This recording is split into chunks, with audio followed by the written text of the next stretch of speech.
Welcome to Sports Spectrum, the sports and faith podcast that brings Jesus back into the conversation. Here's your host, Jason Romano.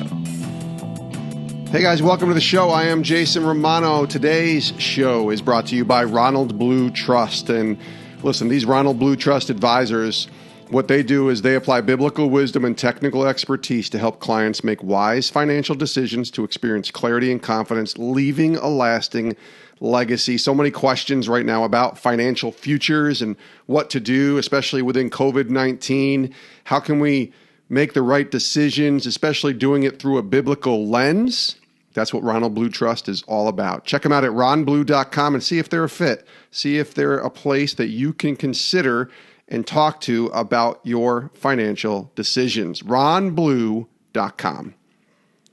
I am so excited about today's podcast interview with Andy Erwin. He is a filmmaker, a movie producer, chief creative officer for Kingdom Studios. And if you're a big fan of movies like I am, I'm kind of a movie junkie, you're going to love this interview, this podcast, because Andy has been making movies now for the last few years.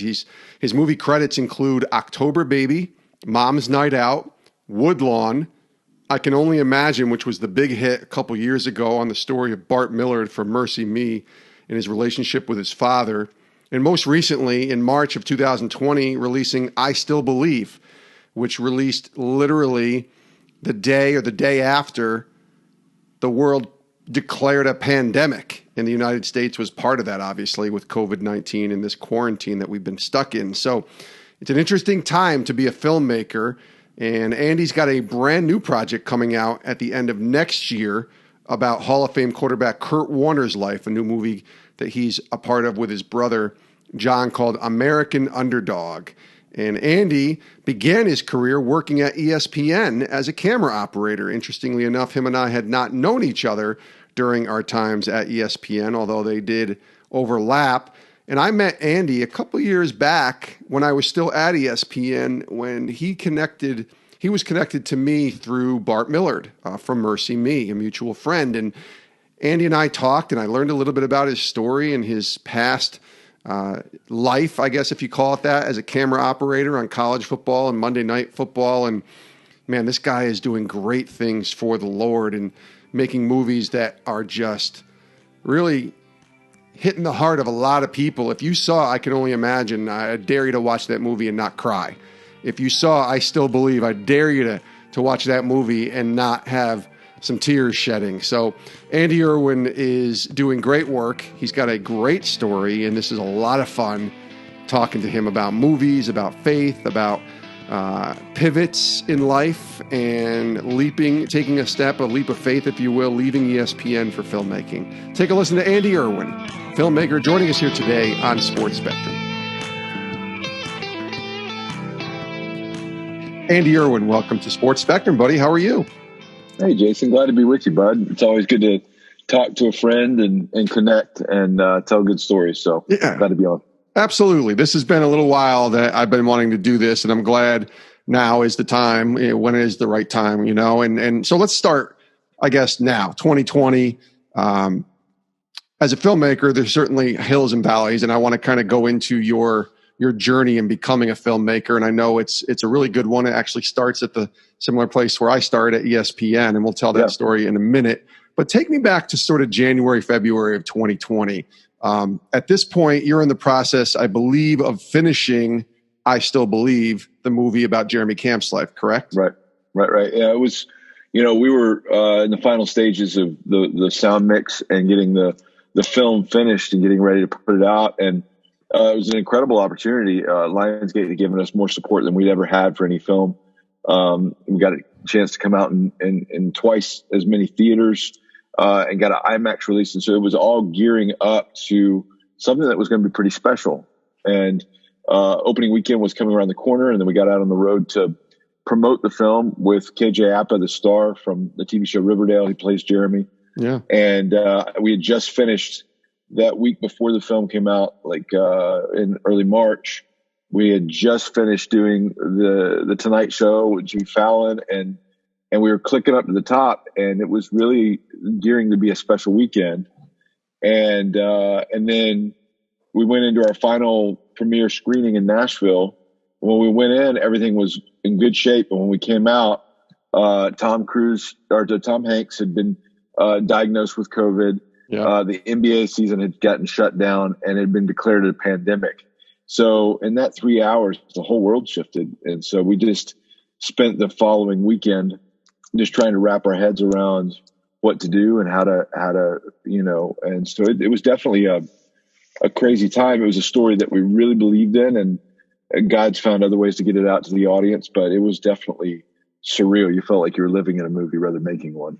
Yeah, that's what I wanted to ask you. We were actually at a concert here in Connecticut, my wife and I and some friends from church, to see Jeremy Camp and Mercy Me. They were on tour together. This was February. I think it was the 29th, because this was a leap year. So February 29th, just a couple weeks before, 10 days before, I think the pandemic was declared. And they showed, a not a screening, but a preview clip of the movie. And he was really talking about it throughout. I think I sent you a text on that. And it was really awesome to just see this thing gearing up, and then everything stops. Not just a movie and a release of a movie, but like life. The whole country, Right, exactly. Yeah.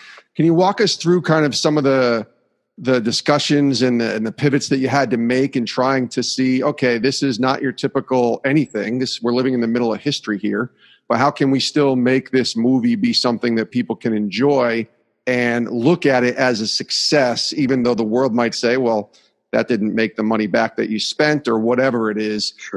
Still looking for the good, as Romans 8:28 says, the good in all this.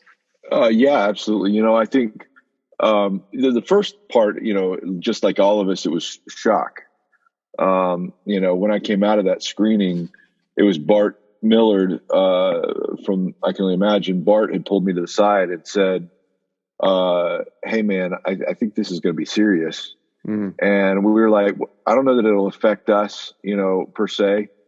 But we didn't know how fast it was going to move. We didn't know how serious it was going to be. And so the weekend came around, and we were so proud to see how the film was playing. Got an A cinema score. It was heading towards having a really special weekend. And still our core audience showed up in the middle of, a pandemic. And so we had, we ended up still doing about close to $10 million that opening weekend. Came, finished just behind the Pixar movie Onward, that was in first place. Yeah. And it was pretty amazing to see that people still showed up.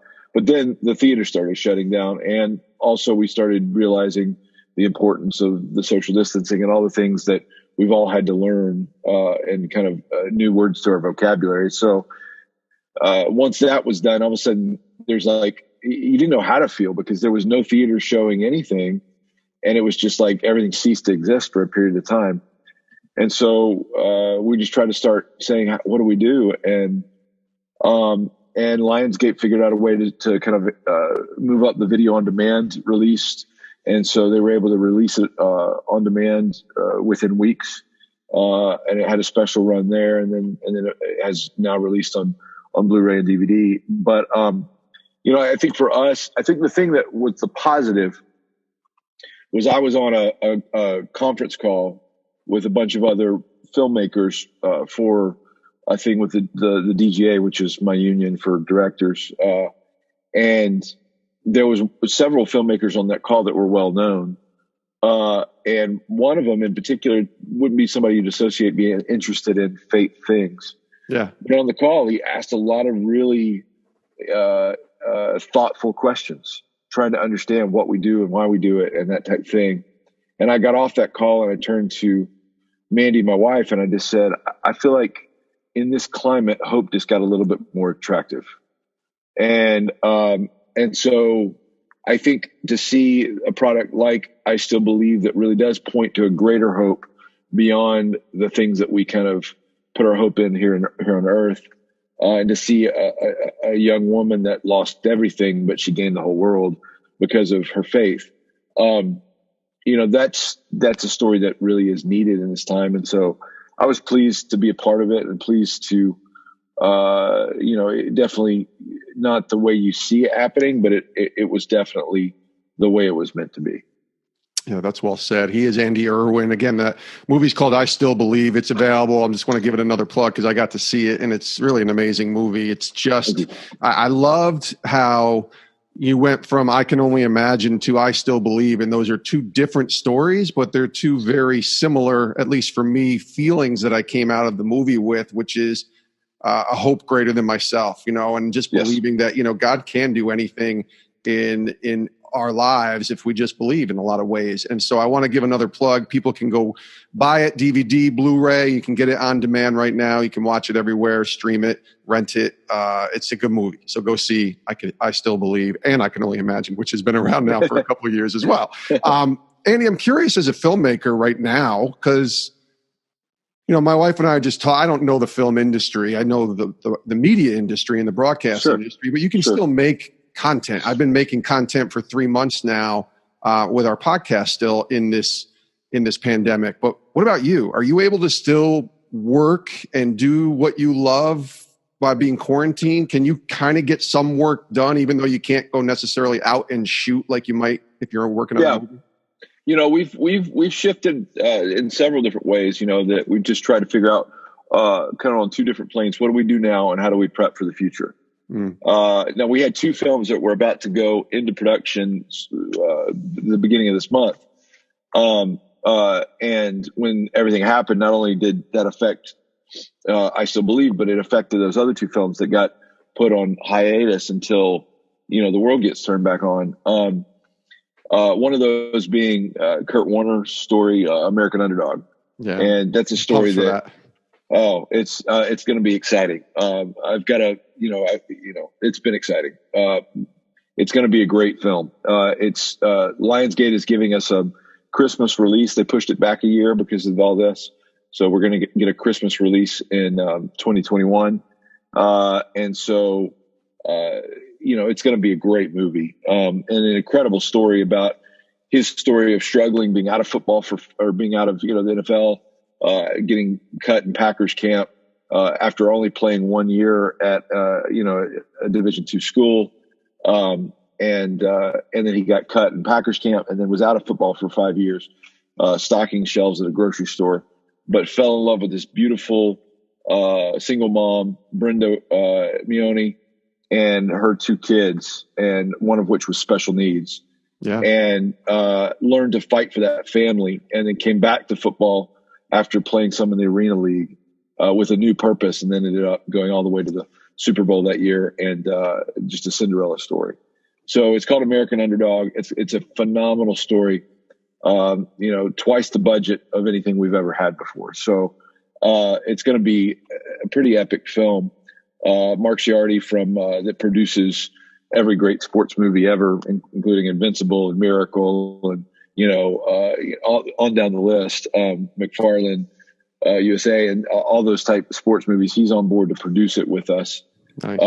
And we're in the process of attaching an A-list star to play Kurt that, once the deal is finalized, that announcement I'm really excited about. So, yeah, I wanted to ask you that real quick, Andy, because I know you can't announce that yet. And so don't, but what's that like casting and trying to find people to play? I mean, I was written this down. You've worked with, you mentioned KJ App and Gary Sinise and Sean Astin and Dennis Quaid, some of these people, these A-listers that have come and been a part of the movies that you've helped make. What is the process of casting like? Again, don't give away what you can't give away. We don't want anybody in trouble here. But even just for the other movies, you can use as an example of casting and trying to fit the right person into playing a role in the movie that can tell that story the way you want to tell it. Yeah, I mean, it's always the most fun part of the process because you get to see the movie come to life. Once you get the right person in that starring role, you realize, okay, this is the movie that it's going to be, and this is what we want to build around. And so, sometimes that's an unknown. Like in I Can Only Imagine, we cast John Michael Finley, who had never been in a film before, but was on Broadway in Les Mis, to play Bart, because we felt like the most critical part of that story was this iconic voice that Bart has.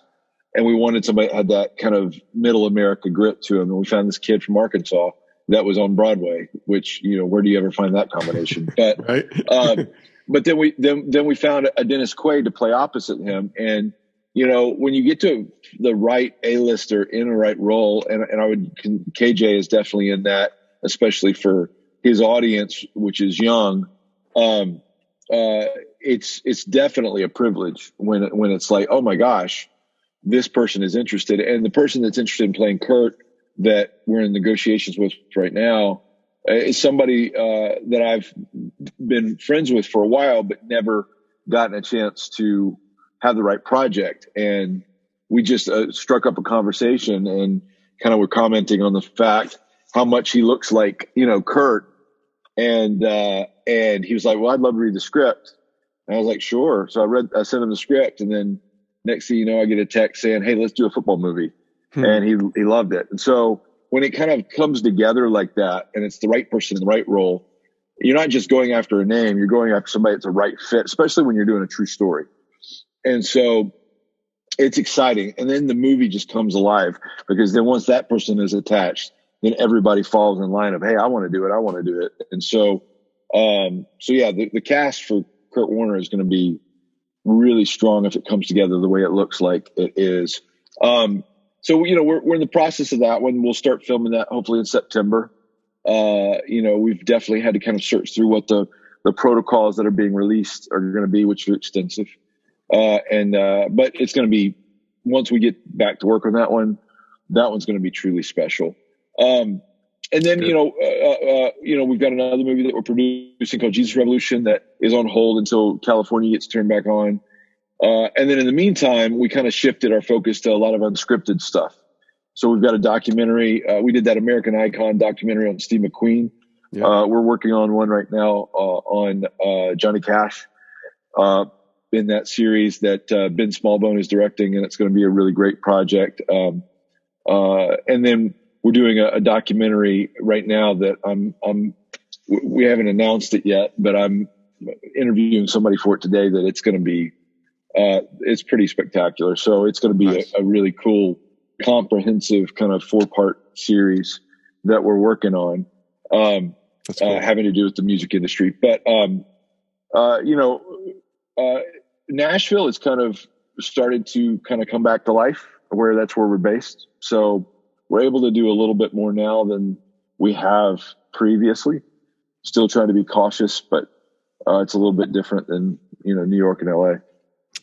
Andy Erwin is our guest here on Sports Spectrum. When you and I met, I remember it was a conversation. We were introduced by Bart, I believe, Millard from Mercy Me, and you were working on WOODLAWN, another sports movie, which is really a great movie. People should go watch WOODLAWN if they haven't seen it yet. And you had told me that you were a former ESPN cameraman. Yeah. And I was like, what? Tell me that story. So can you share that for our audience and kind of how you got your start? You started at ESPN and then you pivoted at a pretty young age to go into making films, movies, documentaries, things like that. Can you share that story? Yeah. There's two worlds that I love, and that's sports and music. Because our background was ESPN and our background was music videos. And so anytime I can interact with in either of those two worlds, and what really, when I fell in love with filmmaking with my brother John, it really had to do with sports, because the WOODLAWN football story was one I grew up hearing as a bedtime story. My dad would tell us that story and act it out, because Sean Astin's character in there is loosely based on my dad and a couple other people that were involved with that team. Yeah. And so he would act out all the parts and tell us about WOODLAWN. And so we always said, if we could ever make movies, that's the story that, we had to tell. It was larger than life. So my goal in life, though, before I ever decided to become a filmmaker, my brother's a lot more ambitious than I am. My goal in life was to be a Monday Night Football cameraman. I felt like that was the pinnacle. If I could be a full-time Monday Night Football cameraman, my dreams began and ended with that. And so, in fact, I told my friends that I was, even when I was first starting, I kept saying I was going to be that. And they all thought I was silly and crazy. And long story short, I was in college in upstate New York. My brother was 15. Pay-per-view crew came through to do an Alabama football game. Cameraman got sick on that crew and had to drop out last minute. So one of the other camera guys on that crew went to our church, called my brother, who was 15, and said, lie about your age, show up, say that you've done this before, and I'll tell you what to do. So John showed up, and it was his first time, ran high end zone for that game. And it was like, joining the circus. He loved it. Did not know exactly what he was doing. Then another crew came back through Alabama the next week, called John because he was on the list, said, "Are you a freelance cameraman?" He didn't know what that was. He was like, "That's absolutely what I am." And next thing you know, he's working full time in, high school, and I was like, that's way cooler than what I'm doing. So I dropped out of school, came home. We started a production company together to kind of start this film thing on the side, but it was just a hobby, right? And we worked on the weekends as cameramen. And my big break with camera work came right after, I'd been doing a lot of regional stuff. And right after 9/11 had happened, the country was really in a similar kind of turmoil, and all the sporting events had gotten shut down. And I was doing ESPN College Game Day, and it's just one of the camera for that. I'd never done one of the big shows, and the cameraman that messed up all their travel, so they bumped me up to the first football game after 9/11, which was at Mississippi State. So the first college football game after 9/11 I believe it was a Thursday night game. Yeah, Mississippi State. I can't remember who they were playing, but it was in Starkville. And so that was my kind of broke me in. And then the Saturday Night Prime crew that at the time had come through Tuscaloosa to do a game, and I got moved to that crew to do that show. And I forgot who Alabama was playing. I think it was Oklahoma. And I showed up and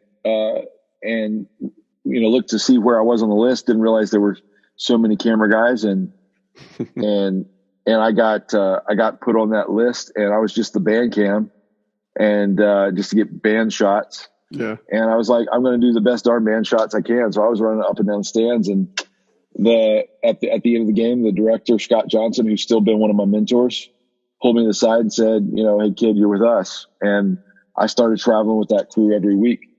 And it was the best 4 years of my life. I loved it. I absolutely loved it. 5 years. And long story short, the music videos and stuff had taken off, and I was doing that. And I got a chance to fill in on a few Monday Night Football games here and there, which are whole separate stories. But then the music videos had taken off, and it looked like we were going to try to chase this film thing. And I pulled Scott Johnson, my director, to the side, and I said, "Scott, I've got to chase this dream. It's crazy, but I can't do both anymore." And so I said, "I've got to leave and try this thing, and I want to do it with your blessing." He said, "Go, you'll always have a home at ESPN." And he said, "Chase the dream." So I said, "Well, I'd like to train my replacement." So I trained 2 camera guys that season, spent the whole season with them, kind of coaching them through, looking at the melt reels and training them to do what I did. And then after I got home, even the next year after leaving the crew, I would watch from the couch, watch the game, and call and critique them after the game. And those 2 camera guys both are now full-time cameramen on Monday Night Football. Wow. So that I trained. And so, full circle. And I left 13 years ago, but I still, when I watch a football game, I watch it from a different perspective. And even now, I haven't done this in about 4 years, but if there's a game I really want to do, I'll call up Scott and say, "Hey, do you want to unpack me from mothballs? I'd like to do another game." So I don't care if I'm a feature film director. If I'm on that crew, I'm a camera guy, and I'm serving Scott's vision. And I still love it. Still love it. Quick break from our interview with Andy Erwin to tell you about Ronald Blue Trust. They are amazing partners and sponsors with us here at Sports Spectrum. Over 35 years of experience. They bring specific expertise in navigating the many financial challenges that may occur in life coming to all of us, especially during COVID-19 and the pandemic. A lot of questions that so many of us had about our financial future, the right decisions to make.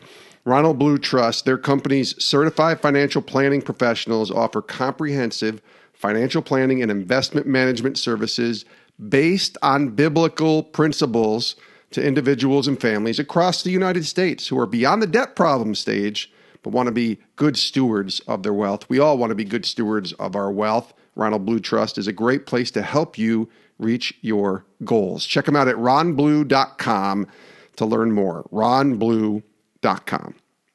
Now back to our conversation with Andy Erwin, filmmaker, movie producer, and he joins us here today on Sports Spectrum. How hard is that, though? Because you said your dream job was to be a camera guy on Monday Night Football, and you're getting an opportunity to do that, but then there's this other dream that you're chasing. And I can kind of relate, although I was older. I was in my 40s when I pivoted from ESPN into sort of ministry world. But I wonder, for you, are you second guessing? Like, take me into the mindset of actually saying goodbye, because I know I struggled with that. I can't imagine what that was like for you. You know, for me, yeah, it was a struggle at first, because I legitimately loved it. And I legitimately love my old football crew. And it was something romantic for me about serving somebody else's vision. You know, I don't like being the person in charge. And as a film director, you're in charge. And, you know, and that's why I learned a lot from my director, Scott. Scott, I still to this day, we keep in touch, and I call him for advice. He may direct sports and I direct movies, which are different as far as like the execution, but the principles by how he does his job, I really have applied to how John and I do our job. And I credit him all the time with that. He, you know, with his crew, you did not get on his crew unless one of his senior cameramen had vouched for you that you were a team player. And he was very selective on who was on his crew at every level, that you were team players and they were people that his senior guys and girls had approved of. But once you were on his crew, he trusted you implicitly. He said, you make me look good. You go out and do your job and you execute. And as a result, he didn't lead by fear. He didn't have to crack a whip. He didn't have to try to make you do your job. He inspired by loyalty. And because of that, to this day, as a feature film director, I would go on his crew and be a cameraman any day and work under him. You know, so there was that camaraderie that I missed. Still some of my closest friends, other mentors are on that crew. You know, I got mentored by the NC State Mafia. There's a group of camera guys at ESPN that all started at NC State, you know, 25 years ago, and they're incredible. And you know, Larry Fairclough, Tim Tu, Jimmy V, there's a bunch of them that I learned from, Dave Earnhardt. So I missed that. I also missed, you know, Holly Rowe was my reporter. Yeah. And Holly's WOODLAWN, awesome.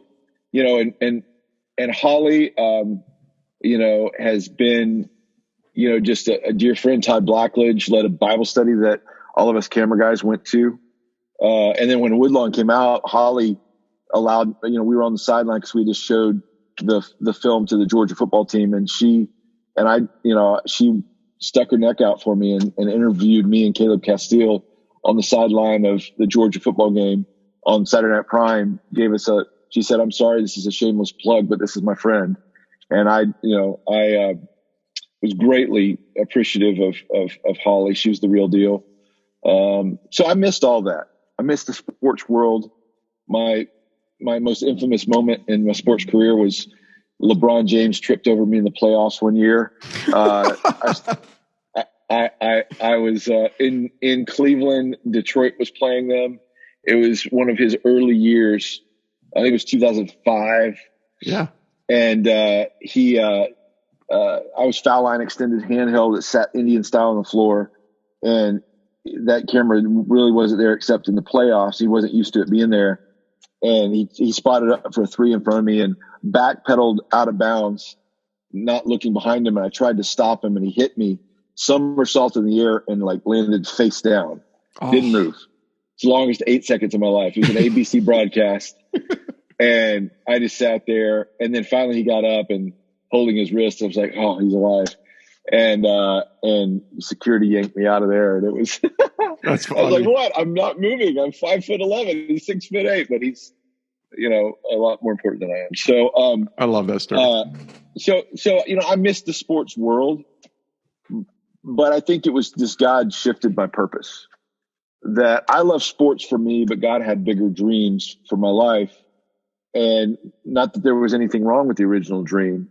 The Lord just kind of shifted me of saying, okay, this was just a step in the journey. And so I'm appreciative of that step. I'm grateful for all that I learned, but then God kind of transitioned this into telling stories full time. And it's just been a new dream. And it took a while for that to get used to it. I couldn't watch sports at home on my couch for a while. I would watch it, but I would just feel like I needed to be working. Yes. But then, there came a time where sitting in the lazy boy chair actually became a lot more fun to watch a football game. Yeah, it took me a couple years, honestly, other than games, to watch the old ESPN shows that I used to work on. And I realized I was just entrenched in that for 17 years that I just needed to not watch it and get away from it. And part of me was missing it too. I think I can relate a lot to what you're saying. But you and I both kind of did something similar. Again, you were much younger, but the purposeful steps that God was bringing you towards a new dream was to glorify him in the work that you're doing. Right. Now, you could do that certainly with ESPN and certainly with ABC or any other sporting event that you're doing, but this is actually bringing the faith world and telling stories of faith and the gospel being at the center of the stories that you're telling.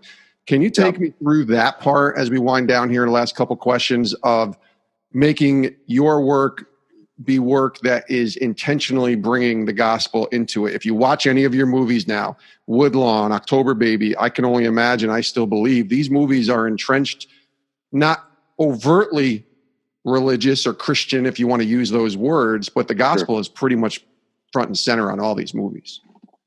Yeah. For us, we started out trying to figure out what's our voice. What do we have to say? And as God transitioned us into this thing of doing film, I don't think it was until Woodlawn that I felt like we finally found our voice. Yeah. And it was the idea of a true story. We love true stories because documentary is part of our background. Letting people's stories speak for themselves. And for us, the two things that really spoke to us, one is on more of a broad secular plane and one is on a definitely Christian plane. The secular thing that appealed to us was the idea of a story of an underdog. We love stories of people that have the deck stacked against them, where they are able to kind of rise out of the ashes. And whether it's Woodlawn or I Can Only Imagine or I Still Believe, each of those deals with that kind of subject of somebody finding their voice.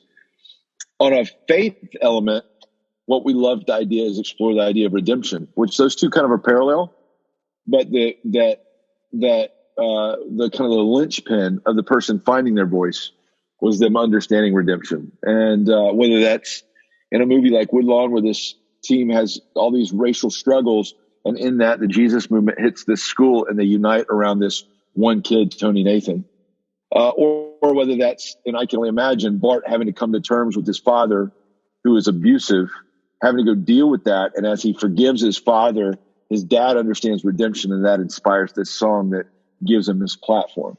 And so, I think those are the things that speak to our hearts intrinsically as people, and those are the stories we gravitate towards.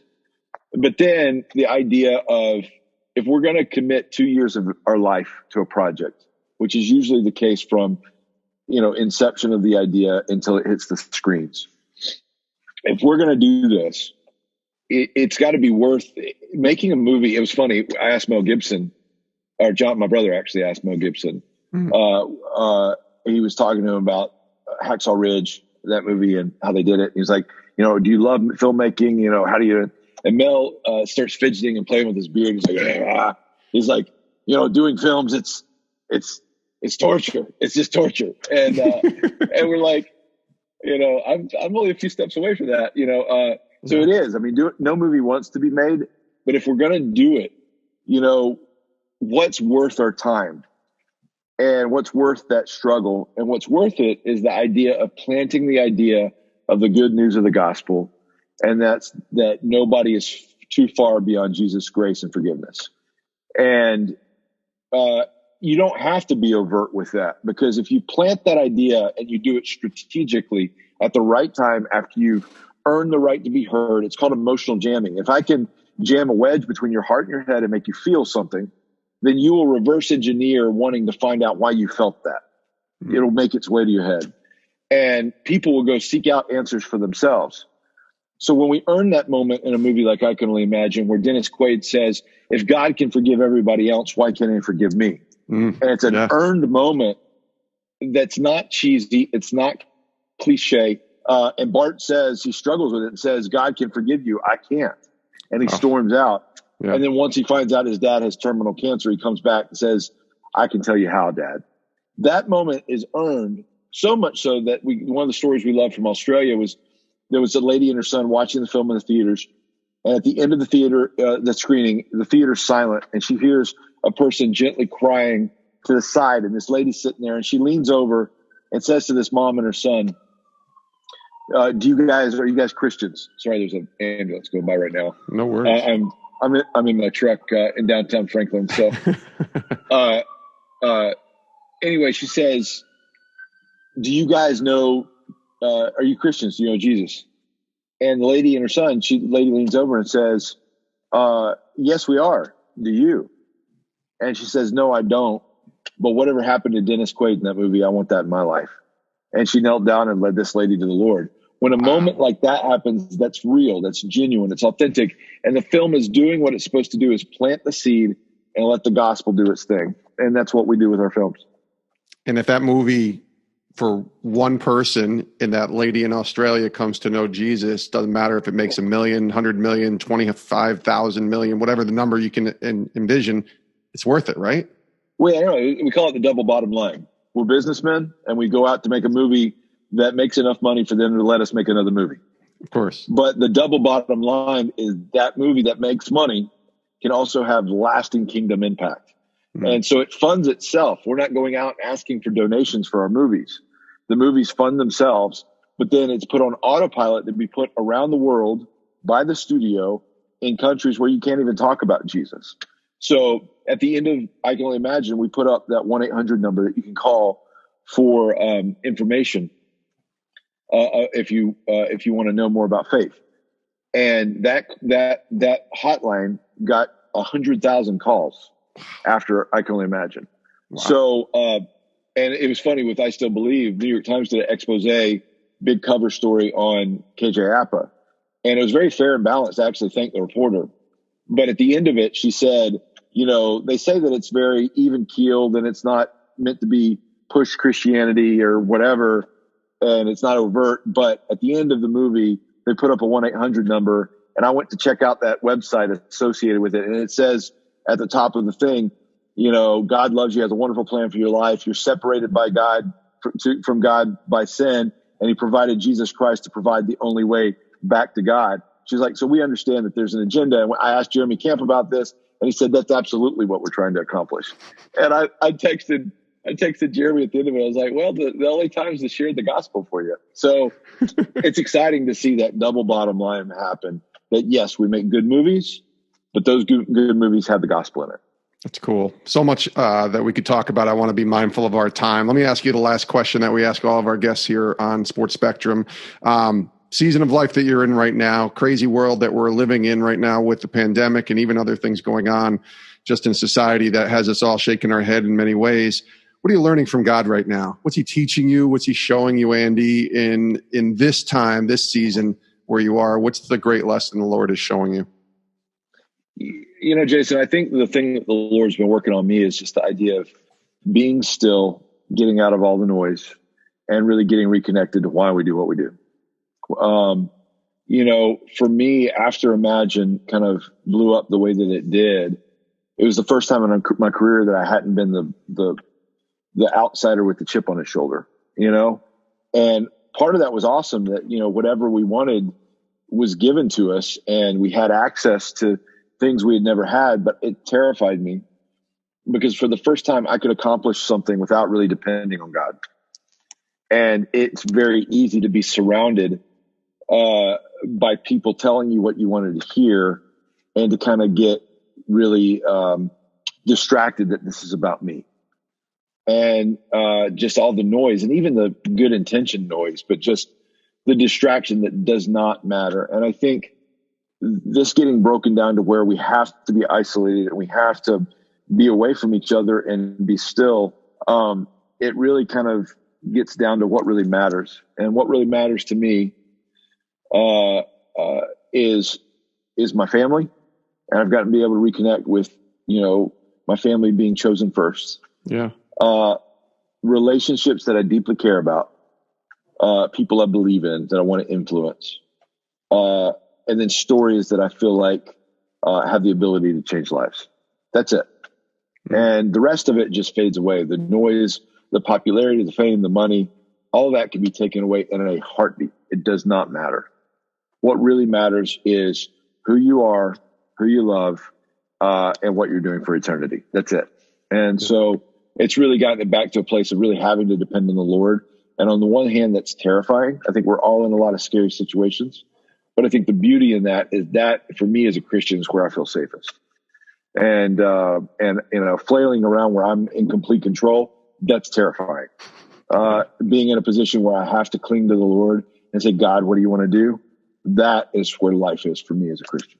Yeah, I love that. He is Andy Erwin, filmmaker. And again, the new movie, the most recent one, I Still Believe, is out now. You can go watch it online, on demand, and certainly the DVD and Blu-ray as well. You can order it that way. I'm looking forward to American Underdog coming next year, December 2021, on the life of Kurt Warner. And I'll have to text you, and maybe we'll make an announcement and update the podcast once we know who's playing Kurt in the movie. But excited for all you're doing, my friend. Keep doing the work that you're doing, and I appreciate you. Thanks for joining us. Thanks, Jason. Love what you do, buddy. That was Andy Erwin, filmmaker, movie producer, and lots of good stuff there, huh? I mean, that was one of my favorite podcasts that I've done in a long time, just because you don't get to talk to a lot of people in the movie world. And I have so many questions. I told him when we were done, I said, I could have done another hour with you, because there's so many questions I want to ask about the work that you do, how you go about making a movie, living as a believer, making films about faith, but reaching a mainstream audience. There's so many questions I have there. Loved his story, by the way. He almost didn't share it, but he kind of glanced over it. But that story of LeBron tripping over him in an NBA game is pretty great. And I loved his story about coming to ESPN, getting opportunities. And you know what really stood out to me was when he said, I'm going to leave, I'm going to chase my dream as a filmmaker, but I'm not just going to leave, I'm going to train my replacements. And so he spent time training the people that were going to take over his job. And he mentioned it, the people that he trained are now still working as cameramen on Monday Night Football. What a legacy to leave. What a great way to lead when you think about leadership, right? I got this new book coming out about leadership, the Uniform of Leadership, that I'm excited for people to read. And I wish I knew this story before I wrote my book, because that would be in the book. That is a great way to lead, when you put others before yourself. And even when you're leaving to pursue your own dream, you're still thinking about others and how you can serve them.